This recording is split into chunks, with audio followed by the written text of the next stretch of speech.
Hello, this is Jacqueline Michelle Norris, and this is my presentation for EDL 853, Module 4, Special Education Interviews. This is August of 2019. I made this word cloud to summarize the results of this module.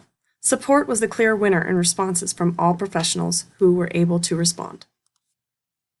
I included the letter I wrote to 8 professionals at my site. 3 were able to respond in time for this assignment.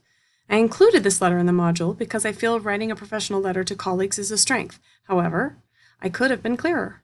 The principal inquired whether I wanted her advice as a principal or an educator. That will be a good clarifier for any future letters.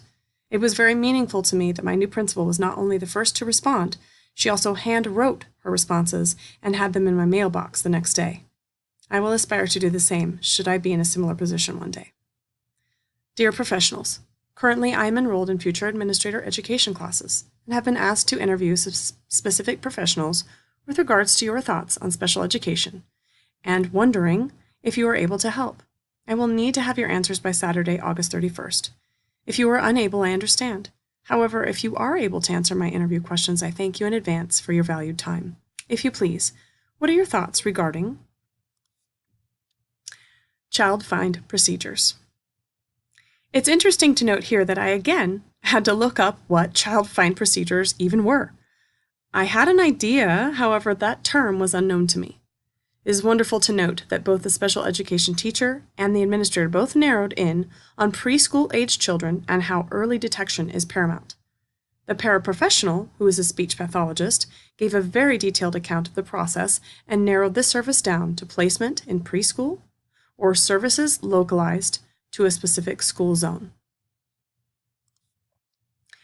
The most challenging part of special education services, the special education teacher and the paraprofessional were really on the same page here with regards to parents. Sometimes the parents are an asset, usually because they know their child the best, but sometimes the parents hinder their child's progress due to overcompensating and creating a dependency or too much support.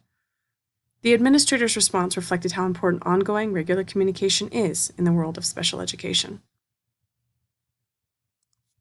The most rewarding part of special education. The paraprofessional really came alive during this question and noted that, quote, when disadvantaged students take a step forward, you can ask for more. The administrator had similar views, saying that it's exciting and rewarding seeing students meet IEP goals. The administrator went on to mention that when a student exits special education, having met success, and doing this without an IEP is even better. The paraprofessional also noted that when students feel like they're improving, this is very rewarding. The paraprofessional also said that it is rewarding when they know their services are helping. As a teacher myself, I appreciate the paraprofessional's responses, and that she feels good when the teachers appreciate the interventions. I do absolutely appreciate when any special education team member gives strategies for the classroom. Thank you, paraprofessionals. Advice on supervision of special education staff. Each of the professionals had completely different answers, and that makes sense because their roles are different. From the special education teacher view, the advice comes from what may be important to the job compared to the administrator's focus on harnessing all the parties involved to regular communication and full participation. The paraprofessional's view showed her passion for her own job, noting that more training is essential to that job and that duties must be clearly communicated so the expectation may be fulfilled. How to work effectively with parents. The theme here is simple. Regular communication is an effective tool.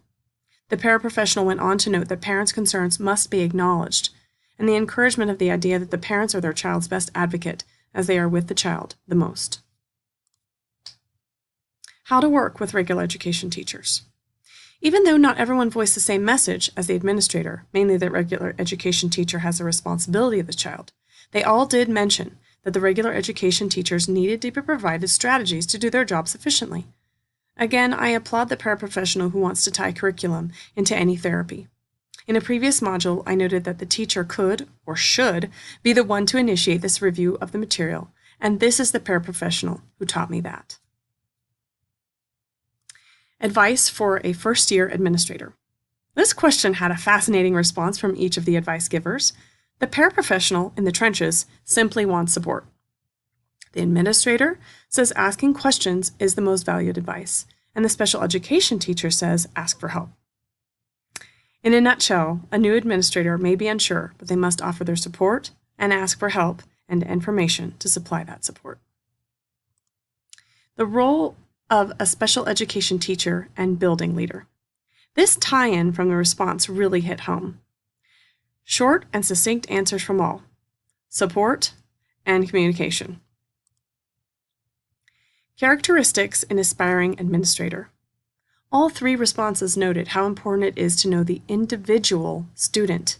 The administrator acknowledged that the administrator must show a willingness to learn, and the paraprofessional said that it would be wonderful for an administrator to not look up the child's grades, work habits, and data during the meeting, but know beforehand about the child and how the services work. Wow, this was the most informative advice to me personally. I've been wondering what the administrator's role is during an IEP 504 meeting. I've been watching and wondering, and now I know more. Know the child, know the services, support the paraprofessionals and the parents, and be willing to learn these things before the meeting. Understanding special needs students. Here we have three identical responses. Know each student. That is a very strong indicator of understanding. Additional advice from the special education teacher is to know what the interests outside of school may be, and the paraprofessional notes how important building a rapport with each individual student and how this may lead to success. Special thanks to those who went above and beyond to help with my assignment. Nancy, thank you. Grace, thank you. And Lori, thank you.